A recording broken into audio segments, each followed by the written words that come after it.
Let's move on to SummerSlam. This is August 3rd, 2024, and I'm going to do just pictures today. Sometimes I have video, but today I just want to have pictures so we won't get stricken for copyrights or anything. So I'm going to jump to the main event first. That's the first thing we're going to cover. So I'm going to do a summary, and then I'm going to give Vlad and Robert some time to talk about it, and then we'll discuss whatever else we have to afterwards after that.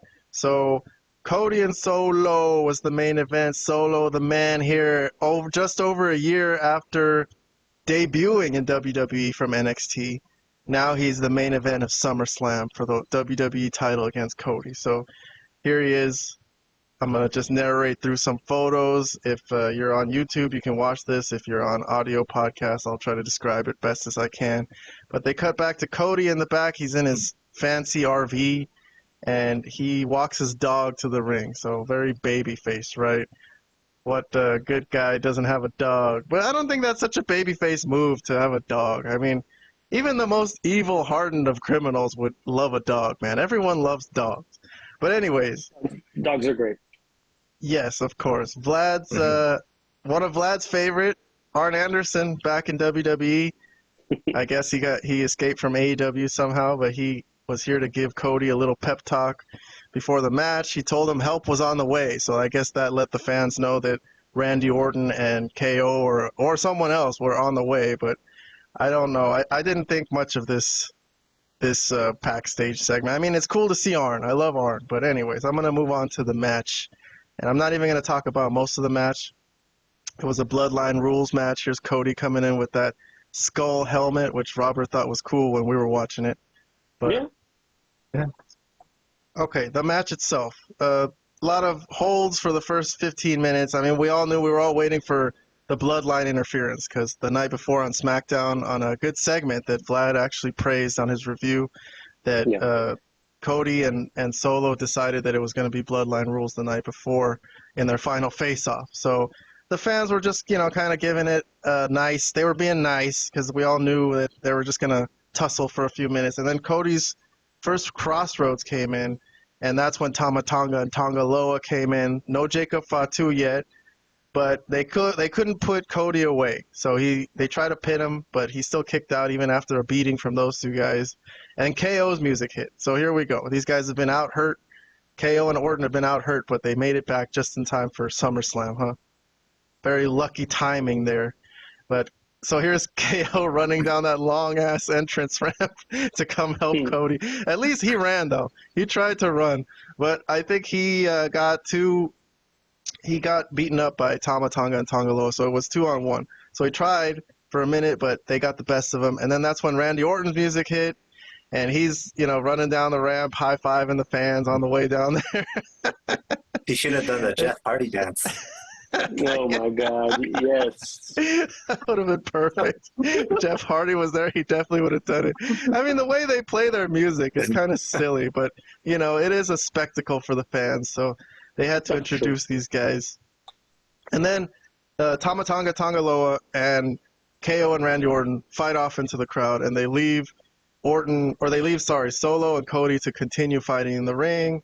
And they struggle for a few more minutes, and then what's the next thing that happens? It's another crossroads, and then that's when Jacob Fatu comes in, and then he's going to do with that back rope or top rope onto Cody on the announce table. So that's what they set up. So they set up Cody on the announce table.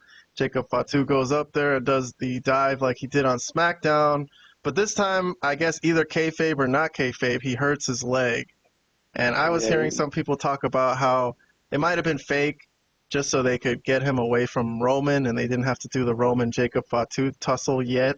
But I don't know. I don't have any word on this. We'll discuss that in a minute.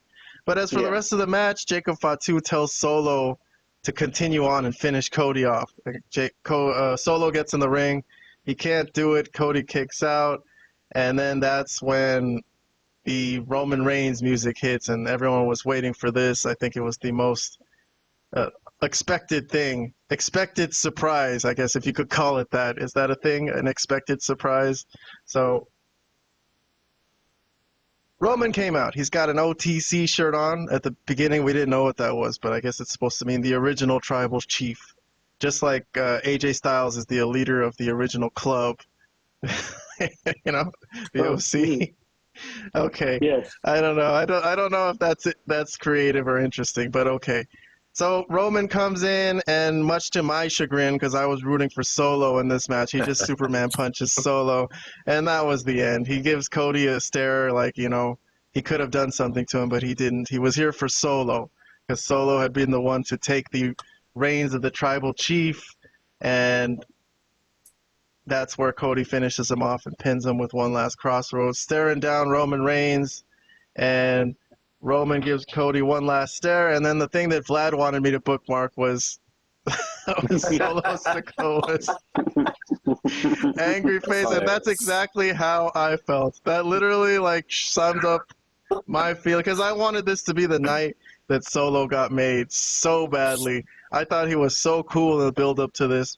But anyways, I'm going to defer to my panel. I'm going to give it to Vlad first. Let's give you 2 solid minutes to review this match. Let me get that 2 minutes on the clock. 2 minutes on the clock here for you. All right, Vlad, it's all yours. You go ahead. Give us your review of Solo versus Cody. And if you need more than 2 minutes, go ahead. This is just a guide because we're just trying to, you know, keep ourselves from rambling. But you go ahead. Yeah, exactly. No, I thought this was pretty perfect. I loved every minute of it. 2 thumbs up on your ratings. 2 thumbs up. 2 thumbs up. Well, first of all, the angle has been great. I thought the build-up towards the match has been great. There's always the talk if Roman was going to come in. I mean, yes, I thought he would, but we weren't 100% sure. Like, we didn't know. I don't really read a lot of the wrestling rumor gossip, like if it was already confirmed prior to SummerSlam that he was going to be there or not. So to me, it was like a legitimate, like, kind of surprise moment when his music played, because, you know, I didn't know 100%. Yeah, part of me was hoping it wouldn't happen too. I still held out hope that Solo could win, but yes. All right. Yeah. But so it all worked for you. It all worked for you, huh? Yeah, I mean, the pop at the end, the stare down with Cody attacking Solo, which is going to further probably some sort of civil war between the bloodline once Roman gets his crew back, which you know he will at some point, probably going forward in the future. So I think everything really worked for me here. I love the angle. I love, you know, I can't believe it because I for a while I did think the bloodline had kind of grown stale. It was getting old. But they've really, when they brought in this crazy group of thugs, I guess, to join this new bloodline led by Solo, and with Roman coming back, it's going to be really, really good stuff, I feel. And then Cody is going to, I'm not sure what's going to happen with Cody. I mean, I think he's also going to be involved in this somehow. I mean, he won't be part of the civil war with the bloodline, but he's going to be a part of something that goes on with Solo or with Roman or maybe with Jacob Fatu. I don't know what they got, but they have so many options that it's hard to really say what they're going to do. But anyways, I want to go too much over than the 2 minute mark, but I love this. I did love this. All right. So you think they have a lot of options going forward? That's cool. All right. Well, Robert, you got any thoughts about this match first before we continue on and talk about what may happen next? Yes, pretty much agree with everything Vlad mentioned, except I was very close to 100% sure that Roman Reigns was coming back during SummerSlam. So his return wasn't really much of a surprise. It was very anticipated for me. So, you know, the surprise factor wasn't really there, but it was still great to see. Now, this wasn't perfect, but I did love it. But just a couple of nitpicks. Right before Roman Reigns' music hits, there was a few seconds there that felt kind of awkward because I think Jacob Fatu really did get legitimately injured. We'll find out for sure, I guess later. And so maybe there was something that was supposed to happen involving Jacob Fatu before Roman Reigns' music finally did hit. So that's why it felt a little weird at that moment. Maybe they were trying to figure out what to do backstage and relay it to somebody or something. Right. I think that's what happened. Like, oh no, he got legitimately hurt. Whatever the plan was for him leading up to Roman Reigns' return, obviously it didn't happen.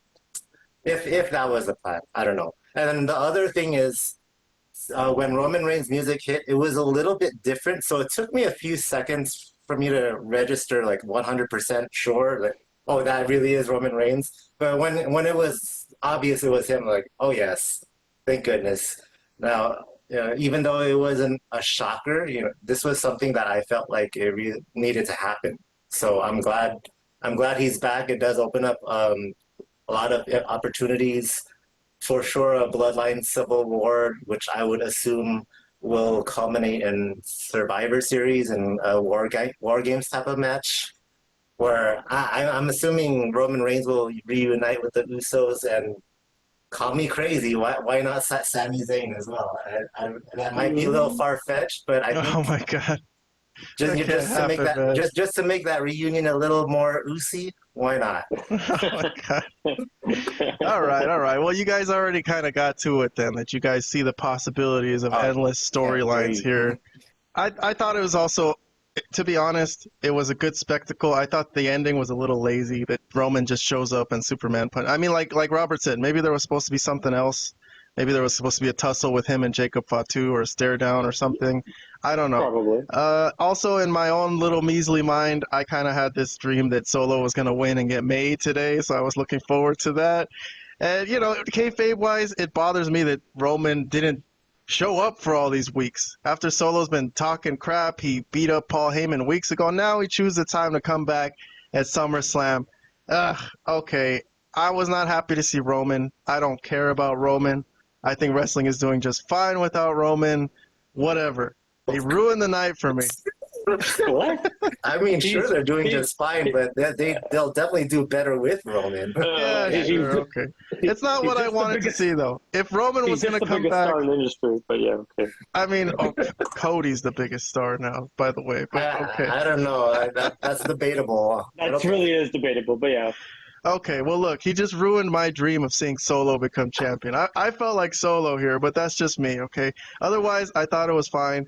Obviously, Bloodline rules we know we were getting, and we knew the beginning of the match was going to be, like, kind of meaningless, but once things started heating up, it got good, and it was a good spectacle. But